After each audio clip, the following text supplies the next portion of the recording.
A good old psychological horror film will stick with you for days, months, hell, even years if you are like myself. But then there is Antebellum. Did they really go for that ending? Like, who the hell approved this? Did this actually happen? There's got to be more to this, right? Well, don't worry, because today we are going to break down all of the events here in Antebellum, the obscure ending, and try to explain this latest psychological horror film in the easiest way possible. Hello everyone, Jared here, and today we are talking about the latest premium video-on-demand movie, one that I was very much looking forward to, but when the credits rolled, I guess my mentality on the film kind of changed, and that is Antebellum, the new Janelle Monáe movie. But this movie, well, this was an interesting one. Don't worry though, we're jumping into this movie, we're going to break down this movie, jump into what exactly that ending means, and kind of the things that the filmmakers and the writers were really going for here. So sit back and relax as we explain this latest psychological horror movie, Antebellum. It's a quarter after one. Seriously, turn the music off, okay?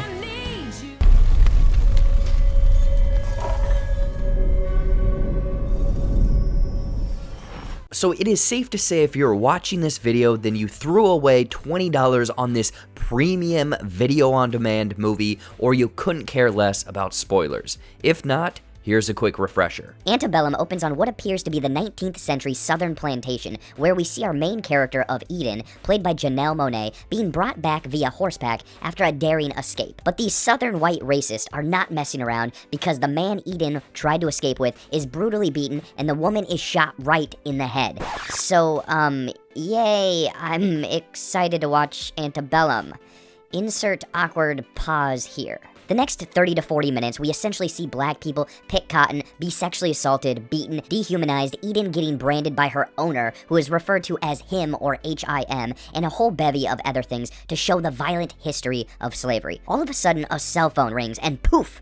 We are now in present day, focusing on Janelle Monáe once again, but this character's name is Veronica. She lives in a beautiful apartment, has a loving husband, and a beautiful daughter. It is revealed that Veronica is a paragon for black excellence, being a highly educated sociologist, speaking at conferences, and selling her books. So we can conclude that Eden is in the past, almost an ancestor of Veronica, and Veronica is in the present, showing how much has progressed over the last 150 to 200 years. Sure, the movie doesn't do a great job of painting this, but we are able to fill in the blanks here. The next 30 to 40 minutes showcases Veronica attending an out-of-town conference with some work colleagues, her running into a creepy young girl, which is a staple to any horror film, a blatantly racist white woman who we will call Karen because it only feels fitting for her, and a night on the town with her friends full of drinks and a little dancing, which results in Veronica being kidnapped in the wrong Uber, which is honestly a growing concern in today's world. The Uber driver needs to ask if you are you, and you should ask if they are them. Anyway, Veronica is strangled to unconsciousness from a strange man, resulting in whoever these fake Uber drivers are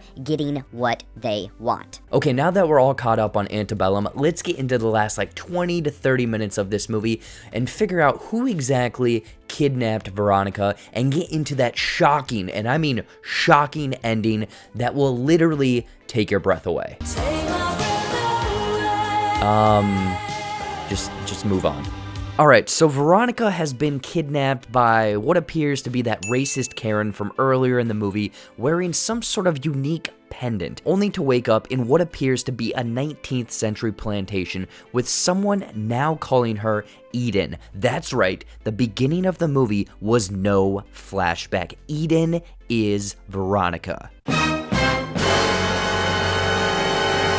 Veronica is now trapped as a slave on this weird plantation with white southerners, which is essentially where the film first started off. After what we can assume has been several escape attempts, Eden, aka Veronica, devises a plan with an enslaved man called Professor later that evening. Eden is able to sneak across the floorboards, which her practicing has been shown about 17 times in the movie already. Okay, we get it. She's sneaking around a lot. The two of them are able to kill the man, only referred to as H-I-M or him, steal his phone. Wait a minute, there are phones on this plantation? I thought that this was some weird time-traveling, back-in-time type horrific, Back to the Future, almost the Chappelle Show, the Time Haters type movie. Whatever. The professor is killed with Eden/Veronica burning several of the Confederate generals in a makeshift crematory and escapes via horseback into the woods, only for a handful of other generals and that Karen, racist white woman, always asking where the manager is, chasing her deeper and deeper into the woods until she makes her way on what appears to be a Civil War battlefield, avoiding musket bullets, cannon fire, and of course, white racism. Eden continues to drive the horse from the Confederate side to the Union side and continues into what appears to be random people, almost as if they are there for an attraction of sorts, and finally riding by a giant sign that is the biggest and final M. Night Shyamalan reveal yet, stating Antebellum Civil War Reenactment Site. As the movie slowly fades to black, the end. So, yeah, that is, that's the ending of Antebellum. Essentially, this big M. Night Shyamalan twist that seems very lazy, very boring. I don't know exactly if this was what they were going for. I mean, all of this Antebellum was taking place on a Civil War reenactment this whole time with essentially Southern racist white people. I guess they took things literally way too far in this one, but before we close this one up, don't worry, we have some other things to really explain about the meaning of Antebellum, and then actually I think a deeper meaning of what, again, the directors and filmmakers were going for in this new psychological horror movie. So the movie Antebellum obviously takes place in current times, but we are horribly, and I mean horribly, tricked into thinking that it's taking place during the American Civil War, or rather the time leading up to the American Civil War, referred to as the Antebellum era or Antebellum period. Just a kiss on your lips in the moon. Okay, we get it, ha ha ha, which is the time period in America from 1783 to 1861. During this time, the southern United States saw economic growth in the region largely due to the heavy reliance on slavery and also having a large political influence over the US federal government. So, you can see that the word antebellum, This world keeps spinning fast. seriously?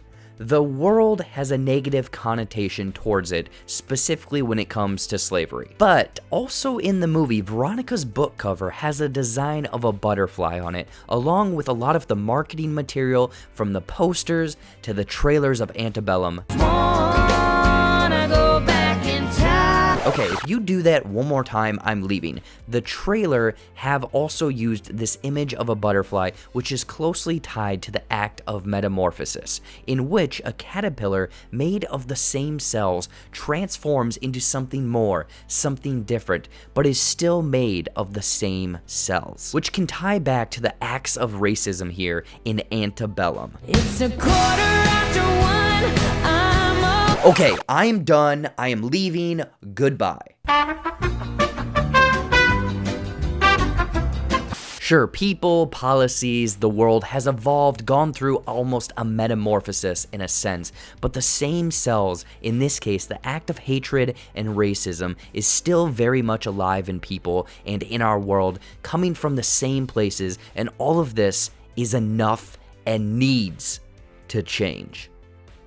Or maybe this whole movie is just a subtle commentary on the actual band Lady Antebellum, who is blatantly oblivious or just plain stupid when it comes to the time period and the events of the Antebellum period and their alleged racism. My lawyer said I'm supposed to say alleged when it comes to their recent name change to Lady A in the wake of the George Floyd protest, which still stands for Antebellum, but also encroaches on the name of a Seattle-based African-American activist and blues soul funk singer, who they have now taken to court for a name, trademark, and copyright infringement lawsuit. I mean, either or. So that is it, the latest psychological horror movie, Antebellum, broken down for you guys from everything that's in there, the symbolism, the crazy, shocking M. Night Shyamalan ending that honestly you probably could have predicted from a way, way, way far away. But what did you guys think of this movie? Did you guys like Antebellum? Did you hate Antebellum? Did you like this ending? Was it alright, I guess? I want to know in the comments down below. Anyways, though, as always, thank you so much for watching.